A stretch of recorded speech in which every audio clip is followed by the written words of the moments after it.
Rohit Gurunath Sharma retire होत नाहीये. हिटमॅनच्या फॅनसाठी गोड बातमी आत्ताच घेऊन आलोय. बीसीसीआयचे सेक्रेटरी देवजीत सायकिया यांनी आपल्या एक्स हँडलद्वारे आत्ता स्पष्ट केलंय की इंग्लंड विरुद्ध लॉर्ड्स वरती होणारा सामना हा रोहितचा शेवटचा ओडीआय सामना नसणार आहे. तो त्यानंतरही भारतीय टीमचा अविभाज्य भाग असेल. आहे ना गुड न्यूज? कारण कालपासून सोशल मीडियावर त्याच्या रिटायरमेंटच्या इतक्या अफवा पाहिल्यात, इतके व्हिडिओज पाहिलेत, अक्षरशः माझं डोकं दुखायला लागलं होतं. बऱ्याच जणांनी मला पण विचारलं की तुझा व्हिडिओ कुठे आहे, पण मला माहिती होतं की रोहित खेळणार आहे त्यानंतरही. खरं सांगायचं तर 2027चं ओडीआय वर्ल्ड कप जिंकायचं स्वप्न भारताचं अजून जिवंत आहे.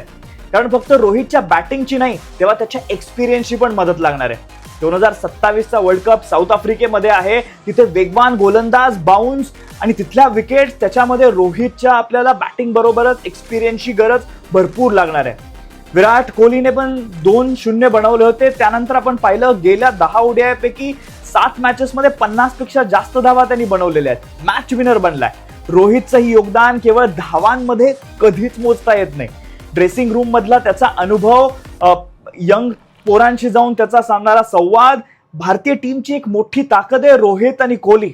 रोहित अजून संपलेला नाहीये आणि 2027 ओडीआय वर्ल्ड कप उचलायचं स्वप्न अजूनही जिवंत आहे. रोहित आला रे आला, माझा राजा आला.